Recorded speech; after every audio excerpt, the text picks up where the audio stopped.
ఎప్పటికప్పుడు కలెక్టర్ షణ్మోహన్ గారితో కూడా మాట్లాడడం జరిగింది. ఈ 2వ తారీఖు 3వ తారీఖు నుంచి మాట్లాడుతూనే ఉన్నాం, డేంజర్ లెవెల్స్ లేవని. ఒకసారి అంతకుముందు కూడా జరిగితే ఫస్ట్ లెవెల్ వార్నింగ్ ఇచ్చాం, మళ్ళీ తగ్గిపోయిందని చెప్పారు. ఇది కూడా ఏంటంటే కంటిన్యూస్గా మనకి విపరీత వర్షపాతం, క్లైమేట్ చేంజ్, ఇవన్నీ ఈ పరిస్థితుల వల్ల రాష్ట్రం ఎప్పుడు అన్ప్రెసిడెంటెడ్, ఎప్పుడు చూడనంత వర్షపాతం ఇవన్నీ జరుగుతూ ఉన్నాయి.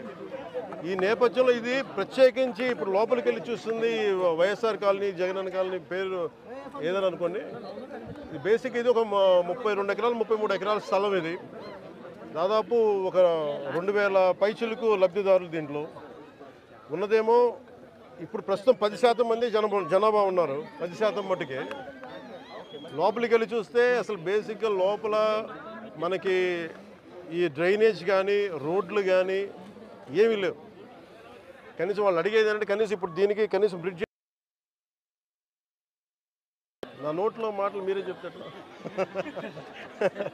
అండ్ ఇది ఇప్పుడు నేను మన బుడమేరు గురించి చెప్తాను. ఇది అంచెలంచెలుగా ప్రతి ఒక్కళ్ళు దీన్ని ఇంక్రిమెంట్గా పెంచుకుంటూ వెళ్ళిపోయారు. ఉదాహరణకి ఒకరితో మాట్లాడుతుంటే, వాస్తువులతో మాట్లాడుతూ ఉంటే ఇది 2 లారీలు వెళ్ళేంత దారి ఉంది. నదీ పరివాహక ప్రాంతాన్ని ఇది ఈజీగా వెళ్ళిపోయేది. కొంతమంది గట్లు చెట్లు వేసి ఆ గట్లని వాళ్ళ పొలాల్లో కలుపుకోవటం అదొకటి. ఇది చాలా ఇంక్రిమెంట్లు జరిగింది. కానీ ఇది మట్టుకు ప్రత్యేకించి ఈ జగనన్న కాలనీ మట్టుకు గత ప్రభుత్వం చేసిన తప్పులు. ఇది ఆల్రెడీ 4 అడుగులు లోతట్టు ప్రాంతం. ఇది చిన్నపాటి వర్షం వస్తే మునిగిపోయే ప్రాంతాలు ఇవి. అలాంటి చోట్ల వీళ్ళు 30 ఎకరాల పైగా 32-34 ఎకరాల పైగా వీళ్ళు ఇచ్చారు. ఇది మామూలుగా మనకి రిజిస్ట్రేషన్ ప్రకారం మనకి 13 లక్షలు ఉండేది.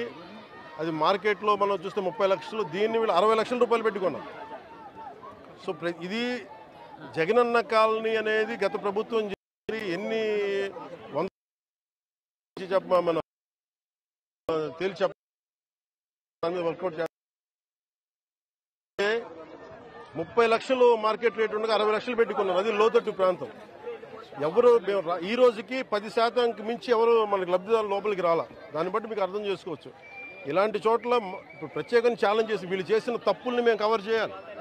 వీళ్ళు ఇచ్చేశారు, ఆ తప్పుల్ని కవర్ చేయాలి. వాళ్ళకి ఇన్ఫ్రాస్ట్రక్చర్ ఏదైతే అవసరం